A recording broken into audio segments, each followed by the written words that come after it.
Hello friends, అందరికీ నమస్కారం. నా పేరు డాక్టర్ శైలజ. నేను కన్సల్టెంట్ హోమియోపతి ఫిజిషియన్ని. ఈరోజు ఈ వీడియోలో స్నోరింగ్ అంటే గురక, ఇది చాలా కామన్ ప్రాబ్లంగా చూస్తున్నాం. దీని గురించి ఈ వీడియోలో చూద్దాం. స్నోరింగ్ అనేది మనకి చాలామంది చెప్తూ ఉంటారు పేషెంట్స్తో వచ్చేవాళ్ళు. వాళ్ళు ఏంటి అంటే పక్కన పడుకోలేకపోతున్నామండి, వాళ్ళు చాలా గట్టిగా గురక పెడుతున్నారు, అలాగే పక్క గదిలో పడుకున్నా సరే వాళ్ళకి చాలా సౌండ్స్ అనేవి ఎక్కువగా వస్తూ ఉంటున్నాయి, చాలా ఇబ్బందిగా ఉంటుందని చాలామంది చెప్తూ ఉంటారు. సో దీనికి మెయిన్ రీజన్స్ ఏంటి అంటే ఒబేసిటీ, అంటే స్థూలకాయం, వెయిట్ ఎక్కువగా ఉన్న వాళ్ళలో వస్తుంది, అలాగే థైరాయిడ్ ప్రాబ్లమ్స్ ఉన్న వాళ్ళలో కూడా వస్తూ ఉంటుంది ఇది. అలాగే డీవియేటెడ్ సెప్టమ్ అంటే ఈ ముక్కు మధ్యలో ఉన్న గీత ఉంటుంది కదా, ఇది పక్కకి జరిగిపోవడం, నాసల్ పాలిప్స్, ఇస్నోఫీలియా, ఫ్లూ, కాఫ్ ప్రాబ్లమ్స్తో ఉన్న వాళ్ళలో వాళ్ళు ఏంటంటే ముక్కు ద్వారా గాలి పీల్చుకోవడం కష్టంగా ఉంటుంది వాళ్ళకి. సో వాళ్ళు నోటి ద్వారా గాలి పీల్చుకుంటారు. అలాంటి వాళ్ళకి గురక ప్రాబ్లం అనేది ఉంటుంది.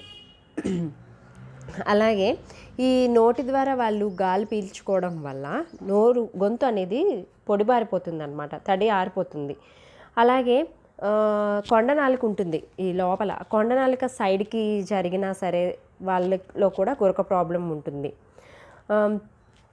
తర్వాత ఏంటి అంటే కొంతమంది పడుకుంటారు, గాఢ నిద్రలో ఉంటుంది, గాఢ నిద్రలో ఉండి శ్వాసనాళంలో ఏమైనా అబ్స్ట్రక్షన్స్ అంటే అవరోధాలు ఉన్నా సరే వాళ్ళలో కూడా వాళ్ళు ఏంటంటే గాలి పీల్చుకోవడం ఇబ్బంది ఉండి వాళ్ళలో కూడా ఈ గురకొచ్చే ఛాన్సెస్ అనేవి ఉంటాయి.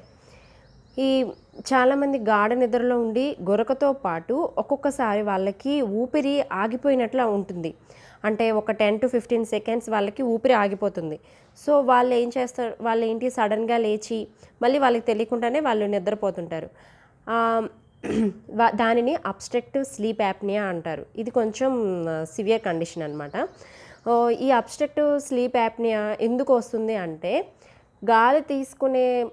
గాలి తీసుకునే మార్గంలో అబ్స్ట్రక్షన్స్ ఉండడం వల్ల, మనం గాలి పీల్చుకుంటాం, సో వాటిలో అబ్స్ట్రక్షన్స్ ఉండడం వల్ల వాళ్ళు పీల్చుకోవడం ఇబ్బంది అవుతుంది. సో వాళ్ళు ఏంటంటే వాళ్ళు మార్నింగ్ లేచిన వెంటనే వాళ్ళకి ఇలాంటి వాళ్ళు ఈ అబ్స్ట్రక్టివ్ స్లీప్ యాప్నియా ఉన్న వాళ్ళలో బద్ధకంగా ఉండడం, తలనొప్పి ఉండడం, నీరసంగా ఉంటుంది, కొంచెం గ్యాస్ట్రిక్ ప్రాబ్లమ్స్ లాంటివి కూడా ఉంటాయి. సో ఈ అబ్స్ట్రక్టివ్ స్లీప్ యాప్నియా ఉండడం వల్ల చాలా ఆర్గాన్స్ కూడా దెబ్బతింటాయి, దీన్ని మనం వెంటనే చూపించుకోకపోవడం వల్ల. ఏంటంటే ఇవి లంగ్స్, బ్రెయిన్, తర్వాత హార్ట్ ప్రాబ్లమ్స్, అలాంటి ప్రాబ్లమ్స్ వస్తూ ఉంటాయి. సో ఈ అబ్స్ట్రక్టివ్ స్లీప్ యాప్నియా ఉన్న వాళ్ళు ఫస్ట్ వెంటనే ట్రీట్మెంట్ తీసుకోవడం చాలా బెటర్.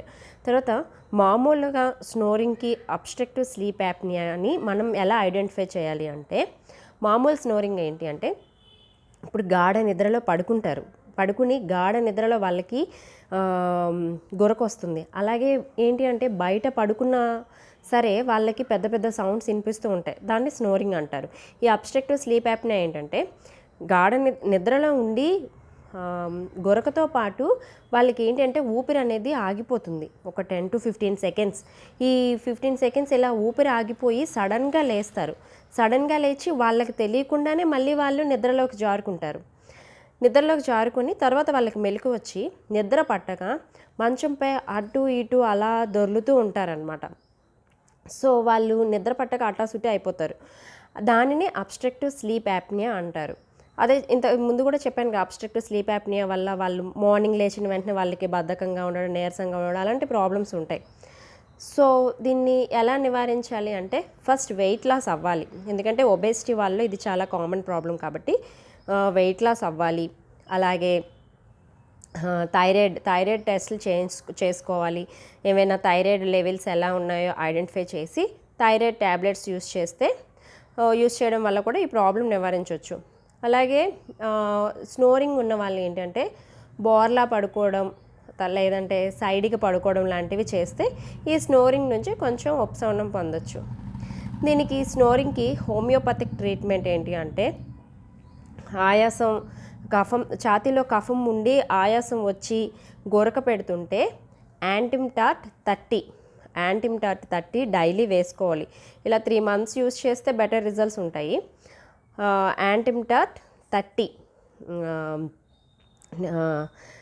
ఏంటి నిద్రలో గురక పెట్టడం, ఛాతీలో కఫం, ఆయాసం లాంటి ప్రాబ్లమ్స్ ఉంటే యాంటిమ్టాట్ 30 వేస్తారు. అలాగే ముక్కులో ఎముక పెరిగితే గురక వస్తూ ఉంటుంది కదా, వాళ్ళు నోటి ద్వారా గాలి పీల్చుకుంటారు. అలాంటి వాళ్ళకి లెమ్నా-30 డైలీ వేసుకుంటే బెటర్గా ఉంటుంది. నెక్స్ట్ ఏంటి అంటే కోల్డ్ అంటే మనకి జలుబు చేస్తుంది, జలుబు వల్ల ఊపిరాడకపోతే సైలీషియా 30ని యూస్ చేస్తారు. జలుబు వల్ల ఊపిరాడకపోతే సైలీషియా 30. అలాగే ఇండైజెషన్ తర్వాత జలుబు వలన ముక్కులో ఏమైనా కండలు పెరిగినా, ఇండైజెషను ముక్కులో కండలు పెరిగి జలుబు వలన అయితే నక్స్వామికా 30ని డైలీ యూస్ చేస్తారు.